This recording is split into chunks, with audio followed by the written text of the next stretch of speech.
Kraj zime čak i na kontinentu donosi bolje vrijeme, a to znači da ćemo sigurno malo izaći van i pedalirati.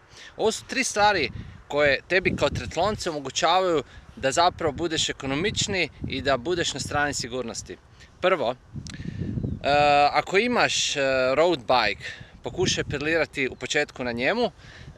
Triatlonski bicikli zahtijevaju agresivniju poziciju, što znači da nećeš imati toliko snage u nogama i riskiraš da ćeš imati bolove u leđima i razni drugi problemi. Dakle, prvo malo vozi pa jedan dulji period kroz ovaj kraj zime i proljeće na normalnom biciklu, a onda se prebaci na TT.